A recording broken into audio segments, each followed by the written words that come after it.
Well, Brad Inglesby is an amazing writer. He wrote Out of the Furnace, which I was a big fan of. It was called The Low Dweller when I read it, and I was a big fan of that script.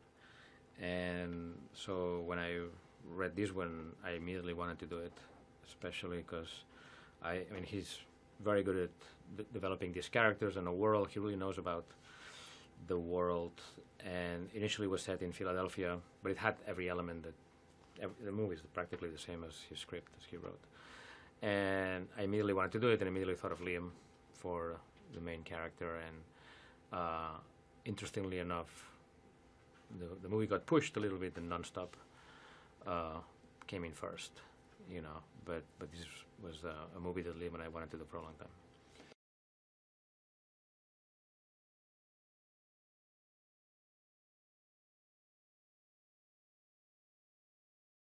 He is a man looking for one opportunity to redeem himself, and I think in this movie he gets that gift.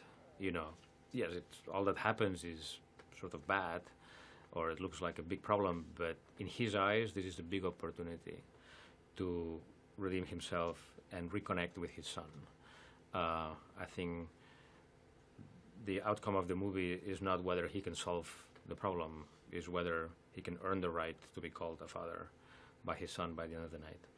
So it's a deeper story than other stories that I've done before, like with him in Unknown or Nonstop, where the concept was overwhelming the characters, you know. And in this one, you have more time to kind of meet the characters and make a deeper movie.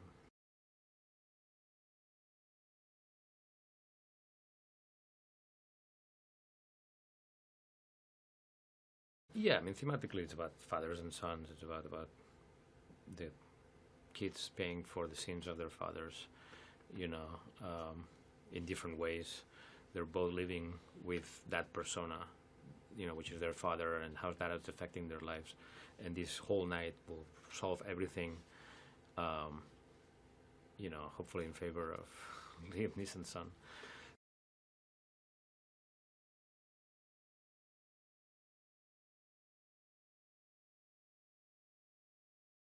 Yeah, I think it all starts with Liam. Liam is an actor's actor, and every actor wants to work with him. The script was amazing. The characters were already very fleshed out. We needed a character to play, an actor to play Shawn that was equally charismatic as Liam, so you can understand why they're friends, and equally intense. And I cannot think of a more intense actor than Ed Harris. You know, he was the #1 choice for us, and he was shooting a play. He was doing a play at the same time in Broadway. We were shooting this, so it was very exhausting for him, as he shot every scene in this movie on his days off from the play. So every Monday we had him on set. And when you think about casting Liam Neeson's son, you need somebody who has a great physical presence, great acting skills, and also has to be charming and charismatic, and that's Joel. You know, Joel Kinnaman is a star. And it was great. I had known Joel for a while. We wanted to work together for a long time, and it was great that he said yes to the role, you know.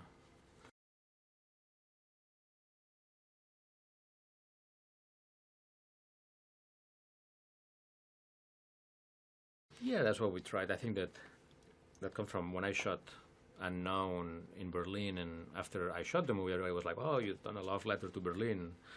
It was kind of by accident. I was just shooting whatever I liked, but New York is more difficult because everybody knows what New York looks like, and they've seen it in movies and in TV shows.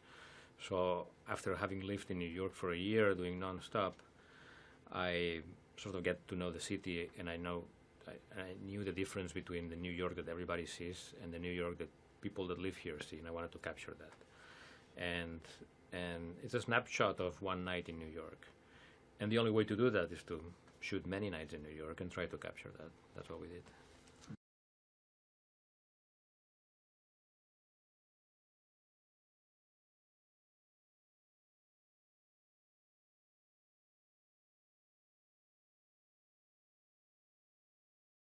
I obviously love the characters more. It's so easy.